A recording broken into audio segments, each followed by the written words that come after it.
This is like a TV show. We're making a TV show. We really are. I mean, I've known that for a while. I think the quality is stellar. My camera's on, fancy. My Audacity is on, and my Zoom is on. Welcome to Jeffrey's Mailbag. It's a mailbag episode. It's a mailbag episode. I don't know why I said really. It's really actually the first one. It's the first one. Well, I think very exciting. I think it's fine to say it's really actually the first one because sometimes Zach does not edit them in order, and I cause chaos. I cause chaos for your Google folder where it's like episode 6, the third one. Episode 10, episode 7. Essentially, Jeffrey, we're making trans-inclusive Star Wars. That's what this is. That's what this is. Help me, Obi-Wan. What is Corn Sweat? David Corn Sweat? What is Superman's name? That's the actor's name, right? Or Corn Sweat? Sweet. Corn Sweet? It's David Sweaty Corn. David Sweaty Corberman Jetson. If anybody understands that reference, that's SpongeBob. Said that you should watch the Star Wars' 4, 5, 1, 2, 3, 6. Oh, sure. Right, because then you get, the beginning, you get the middle, then you save the episode 6, which is objectively the worst one, but it's better than all the prequels. Then you watch the prequels as a flashback, and then you episode 6. Do you care about this? Am I geeking out? I was wondering why the reference to that actor, what the context was. You gave it to me. I drove it home. Has he said which Superman movies to watch? This is Star Wars. But did he also weigh in on Superman? No, I don't think so. Although he, if the numbers are correct, he and his co-star, it's a huge number objectively, but only made $750,000 each on that movie. I guess because of his relative notoriety. But I was surprised, a huge superhero blockbuster making sub-million. What do you think about that? I think it's interesting. We'll pay 1.2 when he comes on the podcast. Right. Well, David Sweaty Corn, welcome to the podcast someday. And why do I talk about salaries? Because I am the master of the segue. And our first mailbag episode is about humility. You didn't give me a chance to do my speech. This is Inner Voice with Jeffrey Marsh. Take over. Thank you. And I am Jeffrey Marsh. And you are Zach. And we are here to take that inner voice, the nasty one you have, and we're going to rip it out. But who am I? Best-selling author, Zen student for 25 plus years. But also, if you're watching the video, look at me. You know I've survived. You know we've been through some stuff, and we have some wisdom for you. And actually, that's a great point about the mailbag episodes. We are growing in real time as well.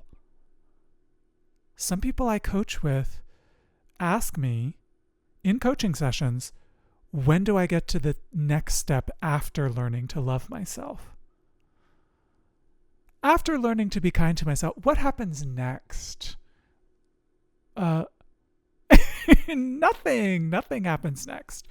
And that's why we have friends, and that's why we do these mailbag episodes, which also, we should say, the world is likely in turmoil. We record these 2 weeks ahead, maybe 3.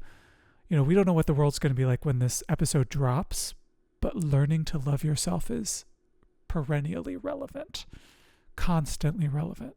And that's why we gather our friends, check the Discord, check the emails, and talk to some of the most beautiful people on earth. Yeah. So let me give some architecture for how this episode is different. Would that be fun? Yes. All of our mailbags. I have a tongue tie. All of our mailbags are sourced from the Discord. They're sourced from Facebook messages. They're sourced from our hello@jeffreymarsh.com email. If you would like to send us something to get into the mailbag, that's probably the best place to send it. Unless you're already in the community, but we'll do ads later. And we organize these based on topic. I know you're right in the middle of a thought. Yeah. You're so wonderful at gesturing that Zoom throws up emoji and stuff when you're talking. It does, and we normally don't include the Zoom video because the quality. We don't want to represent that quality, but I think I will. I think I'll do a little Zoom insert because it's just me and you. Because that's another way that the mailbags are different, is it's just me and you, and I read the questions and we kiki a little bit like David Corn Sweet, about David Corn Sweet and fam. And we read questions and the answers are just as earnest, but the Zaq and Jeffrey is even more authentic perhaps, because it's just me and you kikiing in a Zoom and we're recording it for the greater, wider world. It's magic. I love doing this with you. Wow. Fantastic. But I derailed you. You were architecturing. Well, in high school, they used to call me Amtrak for a variety of reasons. But the main reason is because I know how to get us right back on. So let me get us right back on. And I'll give you the first question about humility. Humility is our overarching topic today. Hi, Jeffrey. And these are all anonymous. Hi, Jeffrey. My therapist keeps telling me I downplay my achievements, and I've started to notice that it's true. I brush off compliments or immediately follow them up with a joke about myself. I was raised to believe that being too proud was bad. And now I'm wondering if I'm holding myself back. Is it possible to be both proud and humble at the same time? Oh, sure. I mean, let's define terms. First of all, if humility is false humility, as in I shouldn't shine too brightly, then you can ditch that immediately. If by humility you mean being a kind, inclusive human being that acknowledges the achievements of others and celebrates the achievements of others while you also celebrate your own achievements, if it's an inclusive version of humility, then I'm all for that. The thing about the 7 deadly sins and the 7 deadly virtues? what's the reverse? I used to know them all. Oh, I don't know the virtues. Pride, sloth, envy, greed, gluttony, lust. Yeah, but isn't there like there's like a reverse? There's the 7 virtues? You say them backwards? You're supposed to do? I don't know. But regardless, sometimes people think being humble in a way that is self-effacing and self-hating is a virtue. It is not. Being inclusive, being kind, acknowledging, celebrating yourself, and acknowledging and celebrating others is a service. And one more thing, celebrating yourself is also a pure service because you give other people permission to do it. But this person, to clarify, Zaq, was writing about something very specific, like how to get out of the habit. Is that correct? Yeah, I minimized it so I could see your incredible outfit. My incredible caps. Yeah, they're wondering how they can be both proud and humble because they've noticed that the language they're using, they feel like they're holding themselves back. Like at what point does the concern about whether you're prideful or not actually affect like your self recognition of how far you've come, of the good stuff?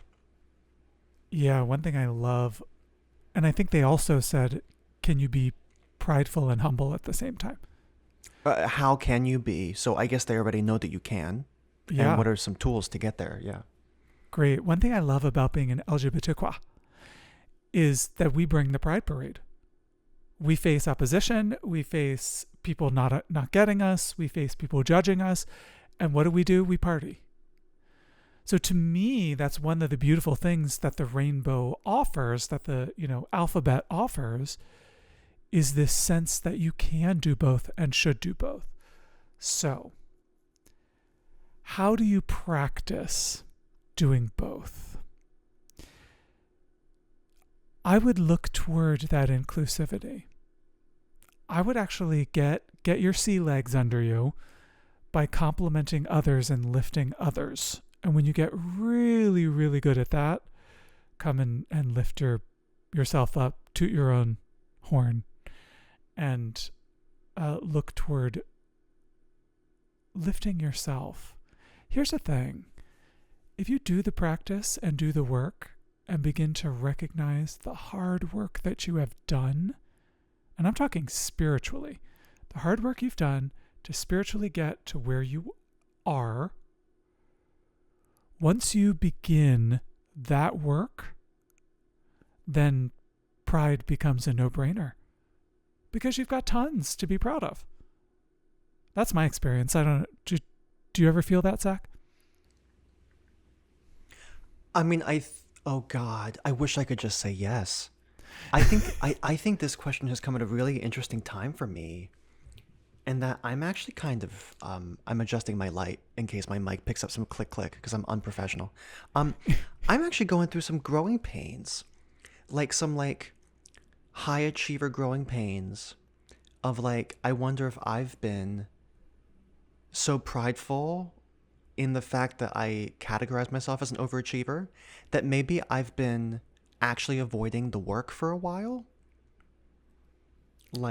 I've been sitting in the comfort of categorizing myself as overachieving such that I don't have to actually follow through with any actions. Now, I say that knowing that, well, again, I'm about to do it right now, recognizing that I do think my bare minimum is somebody else's trying pretty adequately. Not putting down our listeners or putting down the average Joe. Yeah, no, I'm with you. I think I'm pretty obsessive, but I don't know to what level that served me. I think I'm kind of tired, and you're actually literally finding me on the calendar day of reinvigoration from this realization. I've been up since 1 a.m. Working on something new. I should get back to the point. The point is, I think I'm kind of in a complicated place to answer this. In terms of I am proud of the things I've done. I also crave rest, and then cyclically want more, and then dive right back into the shame spiral. And then I'm like, oh, I can, you know what I'm saying? I think for me, pride lends itself to resting on its laurels until I become obsessive again. And maybe I just need to go to BetterHelp. Use code Jeffrey20. That's a joke. Not sponsored yet. Not sponsored yet. Yeah. Not sponsored yet. We're happy to have them someday. Yeah, what you're talking about is wanting to avoid that cycle. Not necessarily that any point in the cycle is good, wrong, bad, or whatever. Feeling prideful, feeling not, feeling tired, feeling energized, right? You've just recognized that the cycle is compulsive to such an extent that you have little control. Something like that?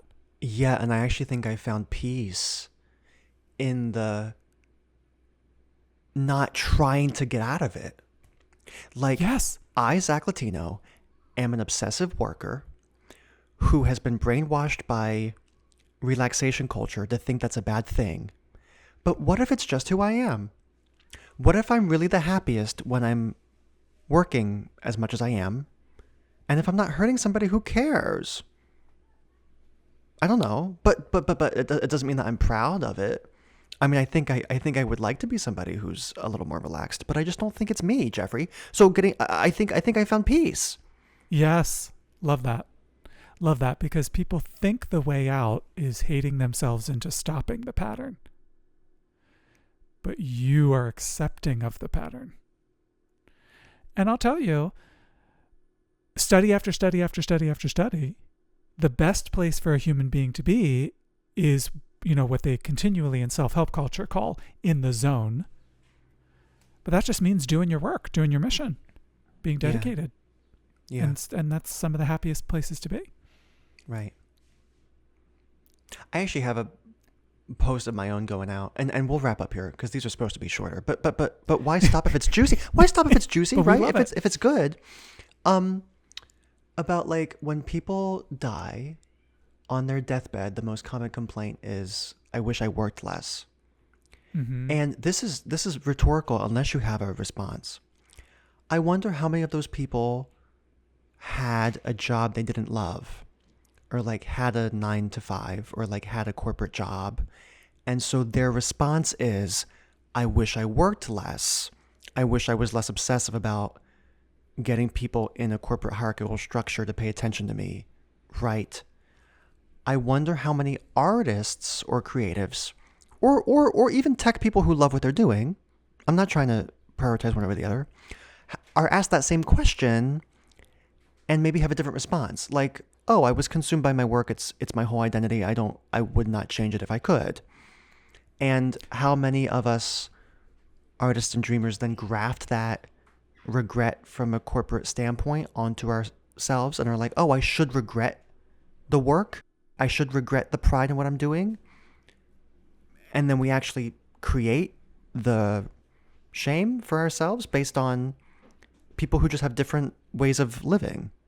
Oh, and it's very common for artists to, if you're an artist of any kind, to have that ongoing anxiety about humility. Because many of us are meant to shine very brightly, but in a world that the corporate structure would never understand, or in a way that the corporate structure would never understand. Yes, and the work that both of us do is very taxing and very hard. We're filming an episode today. We're filming a few, actually, on the same day. And it's going to be exhausting. And I know how to read a book. You know, I know how to just sit there and not do anything. Have tea. And that skill set is really, going to help a lot of people. Serve a lot of people. My camera B has turned off because of the heat. I'm going to remove the charger and turn it back on. Well, we have an ad break anyway. Let's go to ads and you fix your camera. Great. We'll be right back. It's time for an ad. And we're going to do it right now. Listen, click on the ads. Share this. Click on the ads. You can't click while you're listening. Click in your heart on the ads that you're listening to. Buy the products. Do the things. Support us. And if you really, really want to help us, share the episode. Write a nice review. You know, some people like to get in there and write not nice reviews for many, many reasons. We need you. And I love you so much. Thank you. We're going to do our ads and we'll be right back.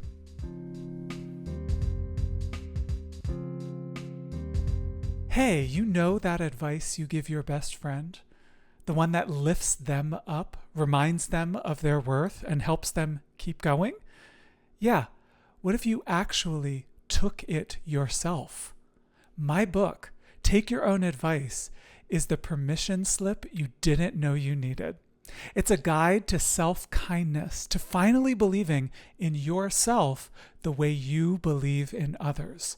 Packed with wisdom, warmth, and that signature Jeffrey magic. This book is like a cozy chat with me or one of your most supportive friends. So, if you're ready to stop second guessing and start thriving, grab Take Your Own Advice wherever books are sold. And hey, this is your sign. Hey, beautiful soul, Jeffrey here. Are you ready to finally release what's holding you back? Step into your power and live authentically as your truest self? My one-on-one life coaching sessions offer you personalized guidance, heartfelt support, and transformative insights that are tailored just for you. Let's journey together toward greater self-love, clarity, and empowerment. Apply for life coaching at jeffreymarsh.com. You deserve this personalized care, and I'm here for you. Welcome back. Welcome back. How was that ad? I hope it was great. Did you interact with it? Did you click within your soul on an ad in your ears? Yeah, what I like about us is that every show is a musical performance as well. Oh, absolutely. I mean, we're both trained. Yes, we are. We are. I have a BFA. What about you? I have a BM, which is not a joke. It's a Bachelor of Music. It's also Bachelor of Music. Yeah, that's also fancier than mine. Bowel movement. Yes. Yeah. That too. This is our first attempt at a shorter episode where I just can't stop talking to Jeffrey. So we're gonna answer the second question with just as much vim and verve, but also pithier. Also vigor? pithier. Also vigor. Jeffrey, right at number 2. I was recently promoted at work. Congratulations. And now manage a team for the first time. I'm proud of myself, but also weirdly afraid to own my authority. Ooh, this is fun. I keep asking for too much consensus. afraid to seem bossy or full of myself? How do I lead while staying grounded? Okay. I'm going to share something that straight cis men say, and then I'm going to contextualize it because there's a truth within it. But I don't know if you've ever heard this phrase from like business podcasts. They use that voice and they say authority is taken, not given. And there's right? But there's a kernel of truth inside of it because there is nobody, not your boss, not capitalism, not the government. There's nobody that can take your human dignity from you. And there is nobody in a position to grant human dignity to you. And in the context of work, if you were hired for that position, that's it. It's you. It's you. It's done. You're there. And no one's in a position to grant you that authority once you've gone through the HR paperwork of getting that that bump up in your position, your title, your salary. It's here. It's in front of you. We could assume, if I was going to say it religiously, we could assume that life has already called you to be in the position. Now your job is to fully embody that position. In other words, authority is lived. This would be my version. Authority is lived, not granted from some outside authority. And I wrote about this in, if you're watching the video, it's behind me on the shelf, Take Your Own Advice. The one thing you always have authority in is your own lived experience. So if you're bringing that to bear at work, here's the truest tea, Zach. We only ever had authority of the worst kind demonstrated to us. Unless we had really stellar parents, which some people evidently I've heard can have, but unless we had a really stellar adult example when we were a young person, it was just demonstrated over and over again, this kind of lording over authority. And I understand not wanting to do that to people. So here's your moment of crystal clarity.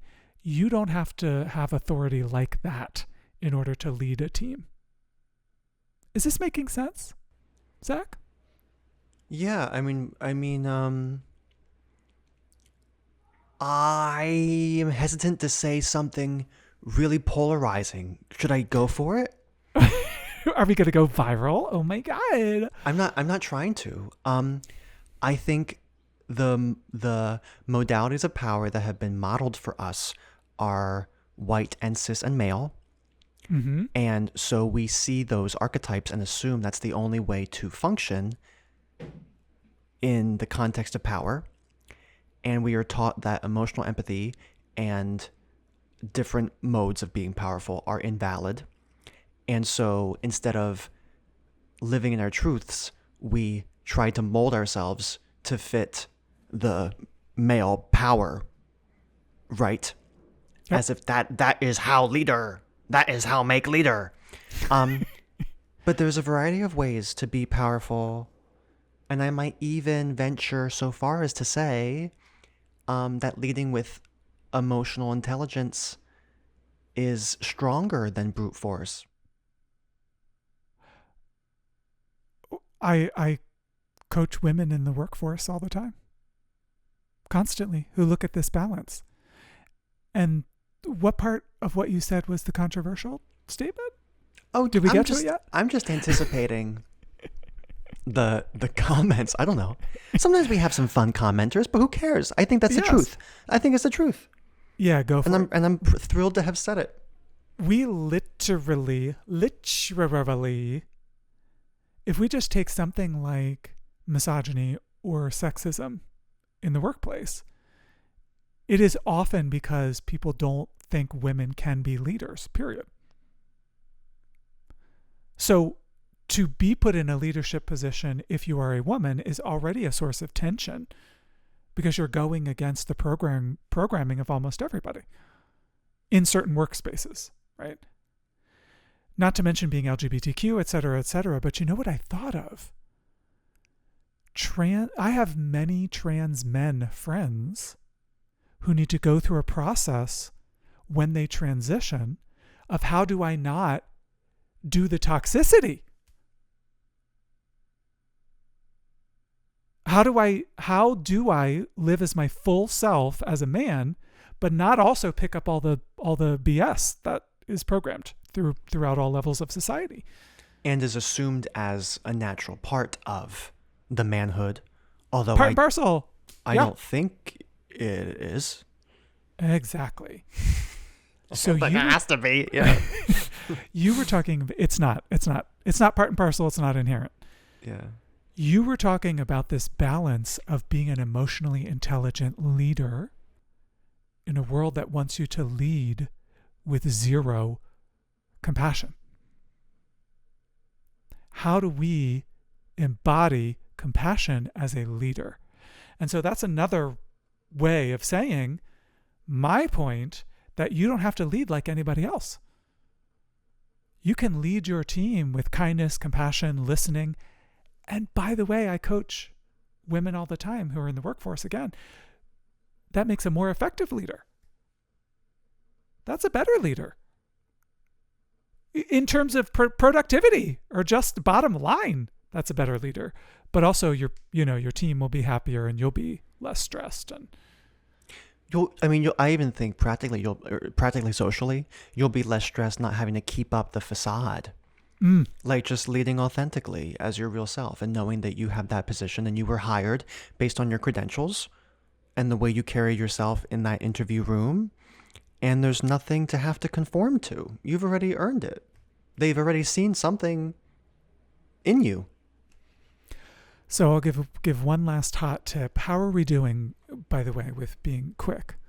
Let's segue straight from hot tip into outro. And let's tie her up. Okay, great. Yeah. Thank you for keeping me on track, Ms. Amtrak.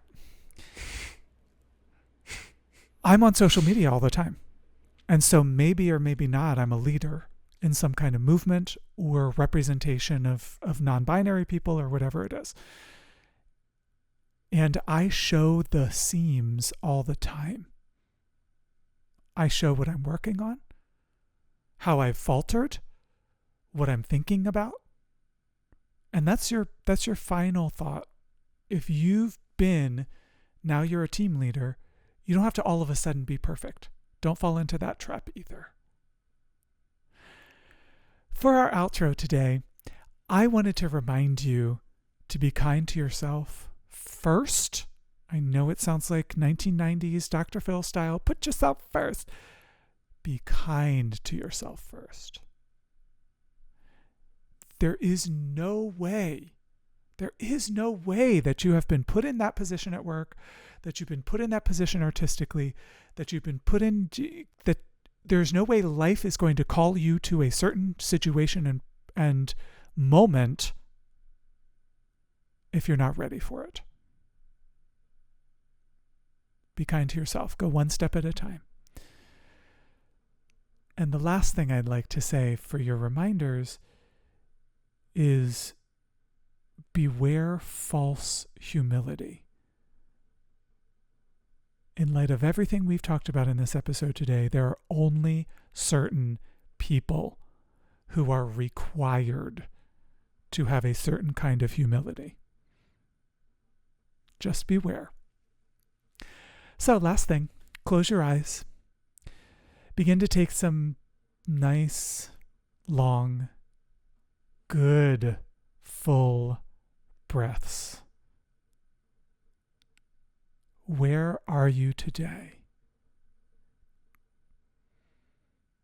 What does your body feel like today? What is the quality of your mind? It's okay if it's, really thinky, really hot, really buzzing, or if it's mellow. Just notice what the quality of your mind is today.